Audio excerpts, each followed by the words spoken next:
안녕하세요. 스마트 코인 트레이딩입니다. 리플 락업 해제 10억 개. 과연 시장이 버텨낼 수 있을까? 넉넉 잡아 1달러로 잡아도 10억 달러죠. 그러면 1조 원이 넘는 돈인데 과연 시장이 버텨낼 수 있을지 정말 좀 무시무시한 내용인데 한번 보도록 하겠습니다. 에스크로 락업 해제될 때마다 돈은 유언비어. 미리 알아두자. 그죠? 항상 이렇게 락업 해제가 될 때마다 말들이 많죠. 뭐 이런 식으로 항상 락업 해제가 있다라고 하면은 먹튀 이야기도 나오고 유언비어들이 돌죠. 이런 유언비어가 도는 이유는 바로 제목 장사, 인터넷 기사 때문이다. 별다른 설명 없이 그냥 이렇게 기사만 뜨면 투자자들의 상상력은 무럭무럭 자란다. 이게 정말 기사를 쓰는 데 있어서 가장 중요한 부분이죠. 제목을 잘 뽑으면 뷰가 많이 나오기 때문에, 그리고 내용까지 없어버리면 상상력으로 정말 많은 유언비어가 생길 수밖에 없는 이런 상황이죠. 락업 해제, 굳이 왜 락업을 했을까? 우리는 코인을 돈 주고 산다. 그리고 올랐을 때 코인을 팔아서 돈으로 바꿔온다. 이 개념에는 코인을 상품이라는 인식이 깔려있다. 근데 리플은 이걸 바꾸려고 했다. 유로화처럼 리플도 돈과 같은 가치를 지니게 하기 위해서, 즉 단순히 리플 코인의 가격이 아니라 리플 환율이라는 인식을 세우기 위해 꽤 오랜 기간 노력을 해왔다. 그런 과정에서 제일 공격을 받는 게 바로 언제든 팔 수 있는 600억 개의 리플 폭탄이었다.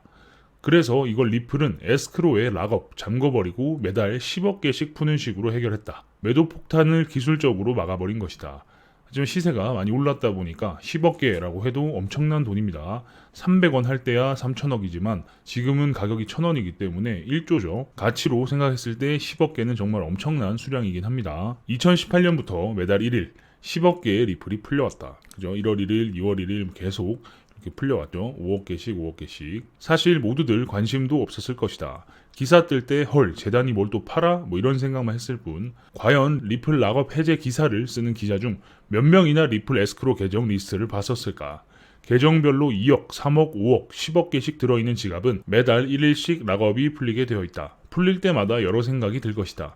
10억 개를 과연 지금 시장에서 감당할 수 있을까? 여기서 중요한 건 이 풀린 리플 절대로 다 쓰는 것이 아니라는 점. 공급률을 정해두고 유동성이 부족할 때 푸는 방식인 것이다. 지금 상황은 이 300억 개의 리플을 매달 1일에 10억 개씩 풀고 있는 그런 상황이죠. 그런데 이게 그냥 보면은 시장에서 감당할 수 있을까 싶은 양이긴 하지만 절대로 그냥 다 쓰인다는 게 아니죠.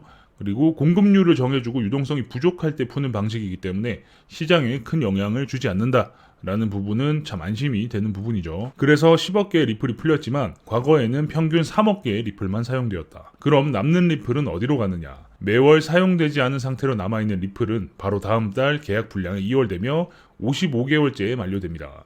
그러니까 2월 된다라는 거죠. 무슨 시청 공무원이 1년 예산 억지로 쓰기 위해 보도블럭 뒤집는 것처럼 덤핑을 하는 게 아니라 2월 한다. 여기서 등장하는 개념 중 제일 한 방에 이해 안 되는 게 ODL이다. ODL을 엄청 단순하게 설명하면 이자 주는 냉동 창고라고 보면 된다. 매달 풀린 리플은 유동성과 브릿지 통화를 위해서 사용이 된다.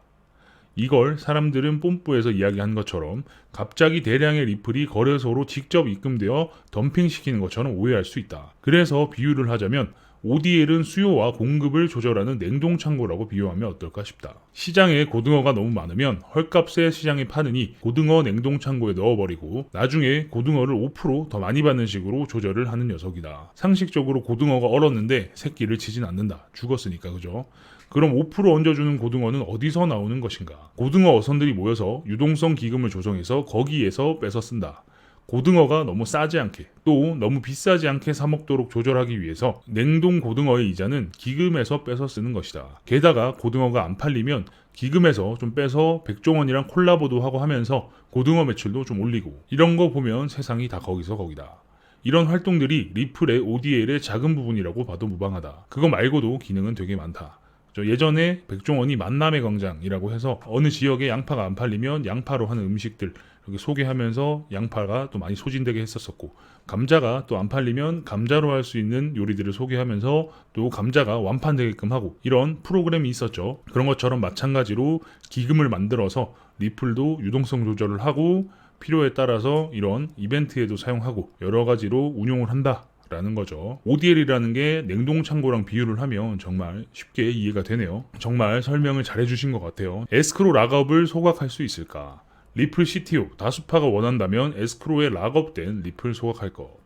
CTO가 전에 이런 말을 했다. 소각할 수 있다고. 단순히 블록체인의 탈중앙에 의한 탁상 공론으로 보일 수 있지만 소각도 아주 불가능한 일은 아니다. 물론 맘 같아서야 그냥 화끈하게 SEC와의 소송에서 수틀리면 락업 소각시켰으면 하는 바람도 있지만 소각 대신 100% 대여 시스템 구축으로 가는 방법도 있을 것 같다. 시장에 파는 것 없이 리플의 유동성을 매우 낮은 이율로 빌려주기만 하는 방식. 그럼 장기적으로는 결국 재단품으로 돌아오게 되어 있는 것이다. 지금도 ODL 시스템 중에서 리플의 은행 송금 시스템에 사용하는 리플을 대여하는 방식으로도 운용이 가능한데 이게 소송이 마무리되고 나면 송금 시스템 전폭 확대를 위해 ODL 자금을 온리 대여로만 진행하게 하는 소각에 준하는 호재다. 찐 소각 버튼은 내가 리플 대표라면 리플이 자체적인 캐시카우를 가지기 전까지는 누리지 못할 것 같다. 여론만 만드는 거죠. 야, 니들이 원하면 우리가 소각도 생각하고 있어 라고 하지만 실질적으로는 엄청나게 돈이 벌리지 않는 이상은 굳이 리플을 소각해서 이걸 버릴 필요는 없다라고 판단할 것 같아요. 저라도 그렇게 생각할 것 같긴 합니다. 아무튼 전에도 리플이 유동성을 공급하는 부분에 대해서 영상도 만들어서 말씀드리고 했었는데 결국 이 유동성을 공급하는 데 있어서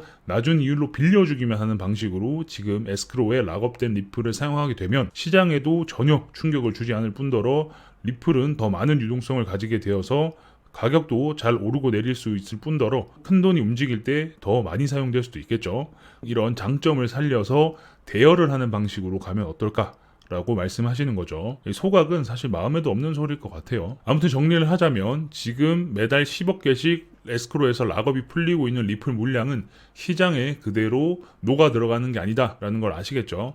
3억 개 정도는 시장에 풀리기도 하고 판매도 되고 한다. 라고 하는데 그리고 남는 나머지 평균 7억 개 정도의 수량은 매달 2월을 시켜서 묶어둔다 라는 건데 55개월째 만료가 되면 또 어떤 결정을 할지는 궁금하긴 해요. 55개월째에 밑에서 말씀드린 이제는 소각이고 판매고 다 하지 않고 우리는 이 물량을 대여로 운용하겠습니다 라고 발표를 해준다면 리플 가격 상승에도 도움이 될 수 있겠죠. 어쨌든 지금 SEC와의 소송 중인데 소송이 좀 잘 끝났으면 좋겠고 수틀리면 락업 소각시켰으면 하는 바람도 있지만 그러니까 가격이 떨어지지 않게 이거 지금 싹 다 락업 해가지고 시장에 나오지 않게 그냥 소각시켜 버리겠습니다 라고 시원하게 질러주면 좋을 것 같긴 하지만 그럴 일은 없을 것 같고 좋은 쪽으로 활용을 해줬으면 하는 바람입니다.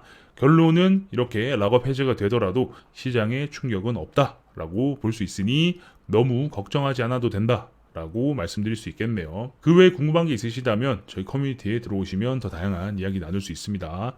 커뮤니티에 아직 안 들어온 분이 계시다면 커뮤니티에 빨리 들어오시고요. 아래 보이시는 화면은 저희 회사에서 직접 개발한 API 트레이딩 프로그램입니다. 바이낸스, 바이비트, 비트맥스, FTX 네 군데 거래소에서 사용이 가능하고요.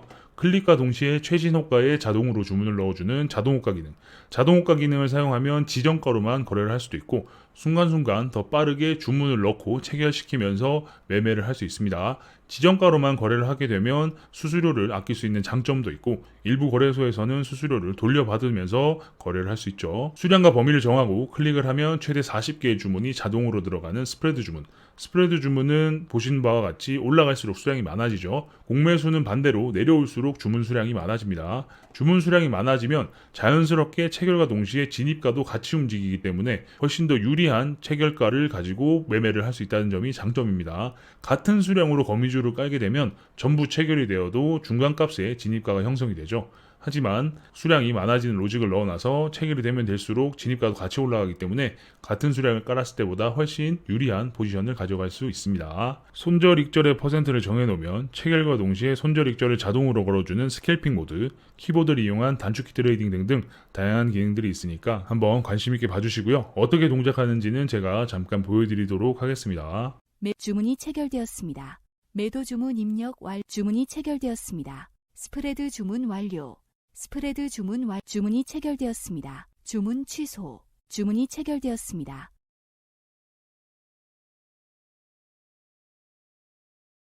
주문이 체결되었습니다.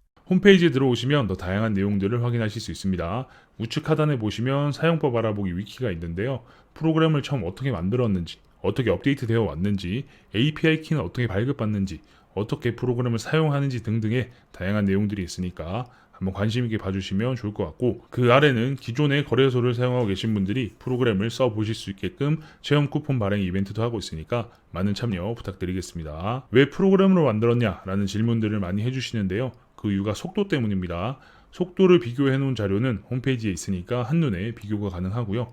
주식 HTS도 프로그램으로 서비스를 하죠. 그 이유가 속도와 보안 때문인데 저희 역시 마찬가지로 속도와 보안을 고려해서 프로그램으로 서비스를 하고 있습니다.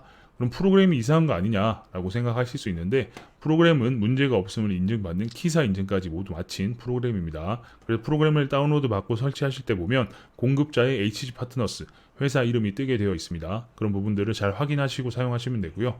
그래도 의심스럽다라는 분들은 아래 보시면 사업자 등록 번호가 오픈되어 있습니다. 그 아래는 고객센터 번호도 있습니다. 운영 시간 내에 연락 주시면 언제든 친절히 응대할 수 있도록 하겠습니다. 그 외에 궁금한 게 있으시다면 우측에 보이시는 카카오톡 SCT01로 친구 추가하셔서 카카오톡 주셔도 되고요. 아까 말씀드린 커뮤니티에 들어오셔서 질문 남겨주셔도 제가 직접 답변 드릴 수 있도록 하겠습니다. 그럼 다음 영상에서 뵙겠습니다. 감사합니다.